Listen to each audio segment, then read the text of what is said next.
Transistor की प्रवर्धन क्रिया क्या होती है, यानी कि amplifying action of the transistor. Transistor में कई प्रकार की क्रियाएं होती है, लेकिन इसका मुख्य उपयोग विद्युत संकेतों यानी कि इलेक्ट्रिक सिग्नल्स को प्रवर्धित करने का होता है। हम जानते हैं कि उभयनिष्ठ आधार विन्यास में संयोजित एनपीएन ट्रांजिस्टर एक आधारभूत ट्रांजिस्टर प्रवर्धक परिपथ को प्रदर्शित करता है। ट्रांजिस्टर को सक्रिय क्षेत्र यानी कि एक्टिव रीजन में कार्य करने के लिए बायसित किया जाता है। एक संकेत स्रोत सिग्नल सोर्स Vs निवेशी परिपथ के तथा लोड प्रतिरोध 5 किलो ओम निर्गम परिपथ में संयोजित किया गया है तथा निर्गम वोल्टा Vo पर लोड प्रतिरोध के समांतर क्रम में प्राप्त होता है।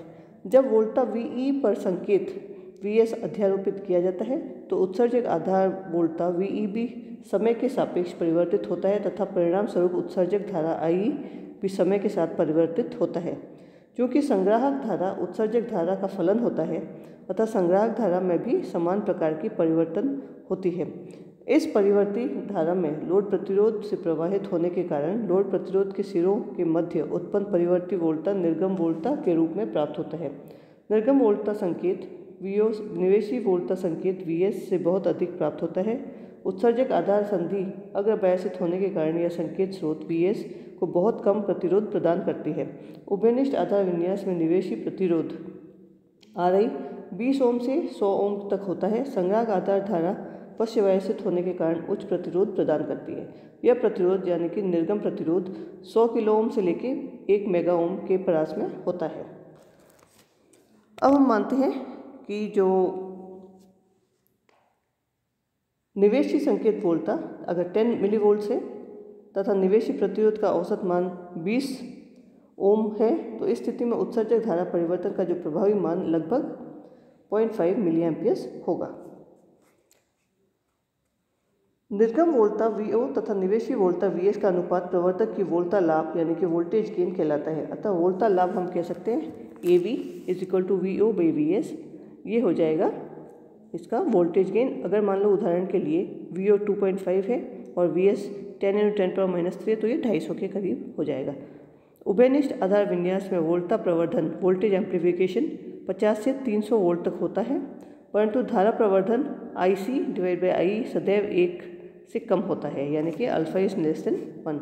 अतः ट्रांजिस्टर की प्रवर्धन क्रिया मुख्यतः इसकी संकेत धारा की अल्प प्रतिरोध यानी कि लो रेजिस्टेंस परिपथ में उच्च प्रतिरोध या हाई रेजिस्टेंस परिपथ में स्थानांतरित करने की क्षमता के कारण होता है। ट्रांजिस्टर शब्द की उत्पत्ति 2 पदों से मिलाकर हुई है, ट्रांसफर रेजिस्टेंस यानी कि ट्रांजिस्टर। अब हम बात करते हैं अच्छे प्रवर्धक के लिए आवश्यक शर्तें यानी कि necessary conditions for a good amplifier. Transistor की मुख्य उपयोगिता न्यून आयाम के संकेतों को प्रवर्तित करने की क्षमता होती है। ट्रांजिस्टर अकेला यह कार्य नहीं कर सकता।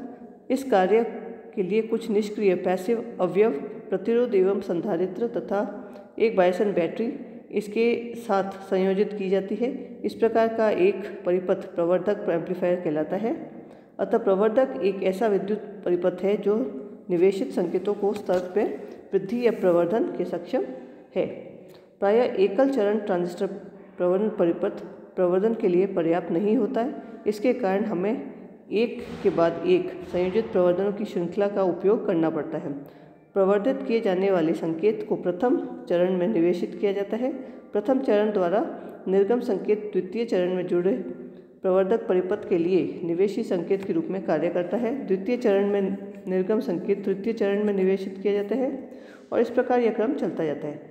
अंतिम चरण में निर्गम परिपथ के संयोजन लोड प्रतिरोध की निर्गम संकेत प्राप्त कर लिया जाता है। इस प्रकार प्रवर्धक का संयोजन सोपानी प्रवर्धक यानी कि कैस्केडेड एम्पलीफायर कहलाता है।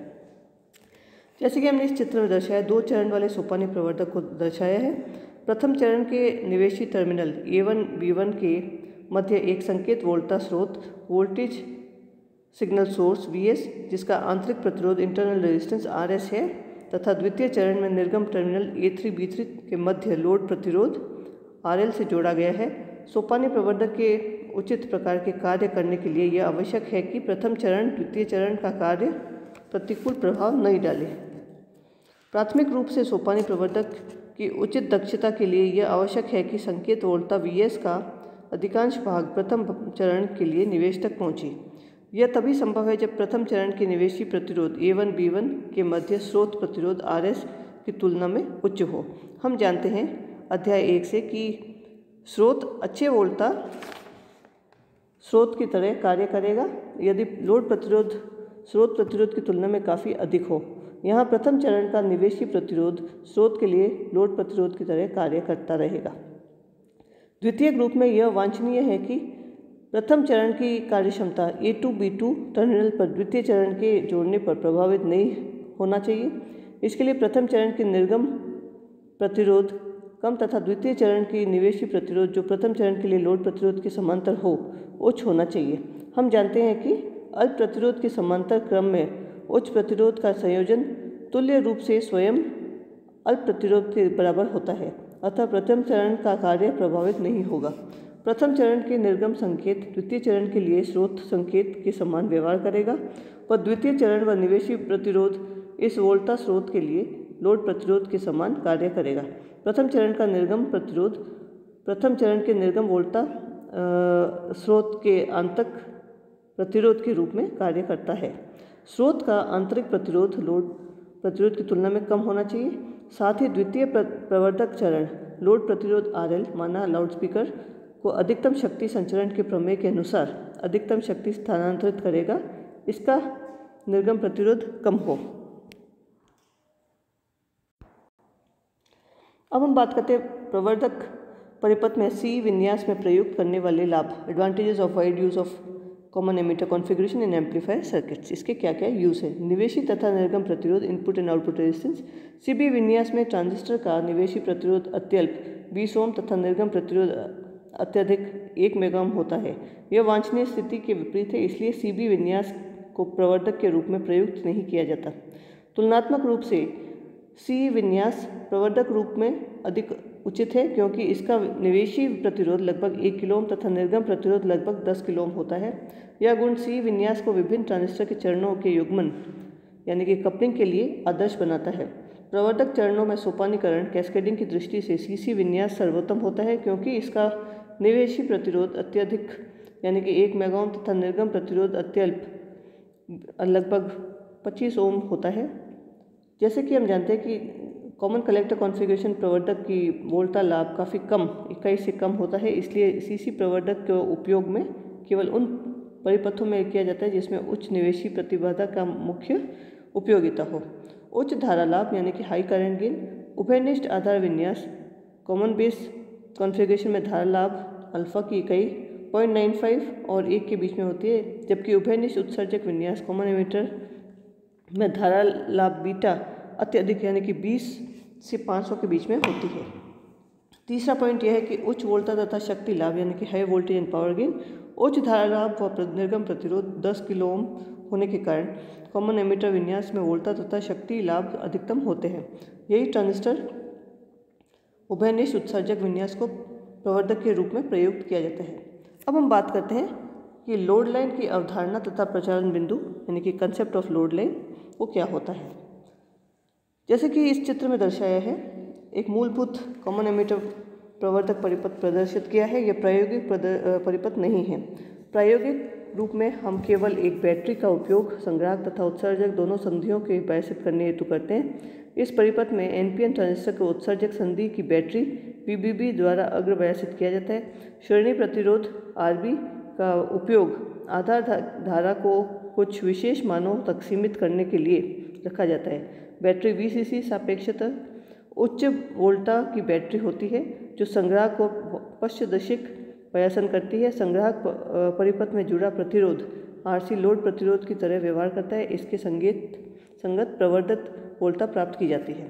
VS वह निवेशी संकेत है जिसमें युग्मन संधारित्र कपलिंग कैपेसिटर C1 द्वारा प्रवर्धक की निवेश पर आरोपित किया जाता है। संधारित्र C1 केवल AC संकेतों को प्रवाहित होने देता है जबकि DC संकेतों को मार्ग में अवरोधन उत्पन्न करता है। DC आधार द्वारा केवल प्रतिरोध RB में प्रवाहित होता है, वोल्टा स्रोत VS से नहीं। इसी प्रकार संधारित्र C2 DC संकेतों को निर्गम टर्मिनलों के बीच में पहुंचने से रोकता है। केवल AC वोल्टा निर्गम टर्मिनलों। DC लोड लाइन निवेशी संकेत की अनुपस्थिति में ये जो जैसे हमने ये चित्र में दिया है इस रूप में प्राप्त होता है। निवेशी संकेत की अनुपस्थिति की अवस्था शांत अवस्था या क्विसेंट कंडीशन, स्थिर या निष्क्रिय अवस्था कहलाती है। शांत अवस्था में बैटरी वीसीसी लोड प्रतिरोध आरसी के द्वारा धारा आईसी भेजती है, जिसके कारण लोड प्रतिरोध आरसी पर वोल्टा पतन आईसीआरसी होता है, जिसकी ध्रुवता हमने इस चित्र में प्रदर्शित करी है। इस चित्र में शेष वोल्टा ट्रांजिस्टर से प्राप्त होती है। वीसीई द्वारा दर्शाया गया है। संग्राहक परिपथ के जो किरचॉफ वोल्टा नियम से हम जानते हैं कि VCC equal to ICRC plus VCE. तो इसका मतलब ICRC is equal to VCC minus VCE, तो IC is equal to -1/RC VCE plus VCC divide by RC. यह समीकरण सरल रेखा के समानीकरण होता है। y is equal to mx plus C के समान समीकरण ये दोनों जो समीकरण हैं इनको अगर हम तुलना कर सकते हैं तो हमें प्राप्त होता है कि वीसीई एक्स अक्ष के अनुदिश व आईसी वाई अक्ष के अनुदिश खींचा गया एक वक्र सरल रेखीय होता है। ट्रांजिस्टर के निर्गम अभिलाक्षणिक वक्रों के साथ खींचा गया ऋणात्मक प्रवणता 1/RC वाली सरल रेखा आईसी अक्ष को VCC/RC पर काटती है। इस समीकरण द्वारा प्रदर्शित ऋणात्मक ढाल वाली यह रेखा डीसी लोड लाइन कहलाती है, क्योंकि इसकी ढाल लोड आरसी पर निर्भर करता है। इस अवस्था में परिपथ में कोई भी परिवर्ती संकेत यानी कि एसी संकेत नहीं होता है। निर्गम अभिलाक्षणों को इस डीसी लोड लाइन को दर्शाने के लिए दो बिंदुओं की आवश्यकता होती है। जब IC equal to 0, VC equal to VCC, यह वोल्टा अंतक वोल्टा कहलाती है। और जब VCE is equal to 0, IC is equal to VCC/RC, यह धारा संतृप्त धारा या सैचुरेशन करंट कहलाती है। अतः दो बिंदु यानी कि संतृप्त बिंदु 0 VCC/RC और अंतक बिंदु VCC/0 होंगे। दोनों बिंदु जैसे कि हमने इस चित्र में दर्शाया है, सी विन्यास में निर्गम अभिलाक्षणिक में आईसी और VCE अक्षों पर प्राप्त किए जाते हैं। संतृप्त बिंदु या सैचुरेशन पॉइंट तथा अंतक बिंदु या कट ऑफ को जोड़ने पर डीसी लोड लाइन प्राप्त होती है। अब हम बात करते हैं शांत प्रचालन बिंदु क्या होता है या क्विसेंट ऑपरेटिंग पॉइंट। प्रवर्तक के रूप में ट्रांजिस्टर को प्रयुक्त करने के लिए ट्रांजिस्टर को सक्रिय क्षेत्र में प्रचालन के लिए परिभाषित करना आवश्यक है। ट्रांजिस्टर के सक्रिय क्षेत्र यहाँ ट्रांजिस्टर उचित प्रवर्तक के लिए नियत वोल्टा लाभ कांस्टेंट वोल्टेज गेन प्रदान करता है। बायसन का तात्पर्य है कि ट्रांजिस्टर की संधियों पर नियत वोल्टा पतन के साथ ट्रांजिस्टर से नियत धारा प्रवाहित होनी चाहिए। सामान्यतः संग्राहक धारा आईसी, आधार धारा आईबी, संग्राहक उत्सर्जक वोल्टा वीसी तथा आधार उत्सर्जक वोल्टा वीबी बायसन परिपथ द्वारा निर्धारित होती है। जब ट्रांजिस्टर में वांछित वोल्टाएं व धाराएं होती है तो लघु वोल्टा संकेत बिना विरूपण यानी डिस्टॉर्शन में प्रवर्धित होती है। सामान्यतः ट्रांजिस्टर निर्गम अभिलाक्षणों से सक्रिय क्षेत्र में उपस्थित शांत प्रचालन बिंदु यानी कि क्विसेंट ऑपरेटिंग पॉइंट पर कार्य करता है। शांत प्रचालन बिंदु का निर्धारण निवेशी संकेत की अनुपस्थिति में या ट्रांजिस्टर की शांत अवस्था में किया जाता है। यह प्रचालन बिंदु कहलाता है क्योंकि संकेत की उपस्थिति में आईसी तथा वीसी में परिवर्तन इसी बिंदु के आसपास होता है। शांत प्रचालन बिंदु को क्यू पॉइंट भी कहते हैं क्योंकि यह वीसी माइनस आईसी वक्र पर बिंदु होता है जहाँ पे ट्रांजिस्टर शांत अवस्था में होता है। ट्रांजिस्टर का प्रचालन बिंदु ज्ञात करना है यानी कि observation of operating point of a transistor. प्रवर्तक परिपथ में सर्वप्रथम यह सुनिश्चित किया जाता है कि प्रचालन बिंदु में स्थित में ट्रांजिस्टर की लोड लाइन पर हो। यह प्रवर्तक परिपथ में VCC तथा RC का मान नियत किया जाता है। आधार धारा IB का निर्धारण VB, RB तथा VBB द्वारा मानों पर किया जाता है। आधार परिपथ के किरचॉफ वोल्टा नियम से VBB equal to IB RB VBE और IB इज इक्वल टू हम इसको कह सकते हैं VBB minus VBE divide by RB, वो लगभग VBB डिवाइड बाई RB के बराबर होता है। VBB RBB तथा VBE के मान ज्ञात होने पर IB का मान हम ज्ञात कर सकते हैं। इस आधार के धारा में संगत निर्गम अभिलाक्षणों से एक अभिलाक्षणिक वक्र प्राप्त होगा। इस वक्र तथा डीसी लोड लाइन का प्रतिच्छेदन बिंदु इंटरसेक्शन पॉइंट वास्तविक प्रचलन बिंदु अर्थात शांत बिंदु या क्यू पॉइंट को व्यक्त करता है। यह प्रतिरोध का मान परिवर्तन जो धारा होती है उसमें क्यू पॉइंट ऊपर से नीचे की ओर विस्थापित किया जाता है। यदि VCC को नियत रखते हुए RC में परिवर्तन किया जाए तो लोड लाइन जैसे कि हमने इस चित्र में दर्शाया इसके अनुसार परिवर्तित हो जाएगा। IB को नियत मान के लिए क्यू बिंदु इस चित्र के अनुसार परिवर्तित होगा। यदि RC नियत हो तथा VCC परिवर्तित हो तो लोड लाइन इस चित्र के अनुसार परिवर्तित होगा।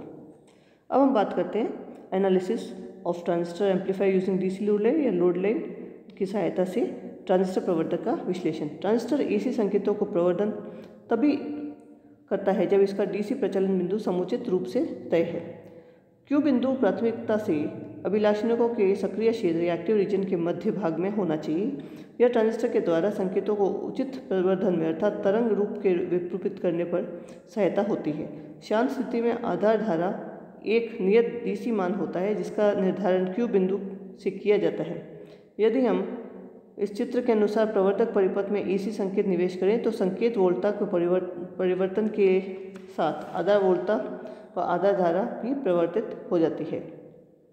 आधार धारा में परिवर्तन के साथ इस चित्र के अनुसार ट्रांजिस्टर में तत्लाक्षणिक प्रचालन बिंदु भी DC लोड लाइन के अनुदेश बदलती है। अतः संग्राहक धारा पर वोल्टता के तत्लाक्षणिक मान भी निवेशी संकेत के अनुसार बदलते हैं। ट्रांजिस्टर के परिवर्तन क्रिया के कारण संग्राहक वोल्टता में परिवर्तन निवेशी संकेत में परिवर्तन के कई गुना अधिक IC=βAB होता है। संग्राहक वोल्टता में परिवर्तन संधारित्र C2 की सहायता से निर्गम टर्मिनलों तक पहुंचता है तथा निर्गम वोल्टता निवेश की तुलना में कई गुना प्राप्त होती है।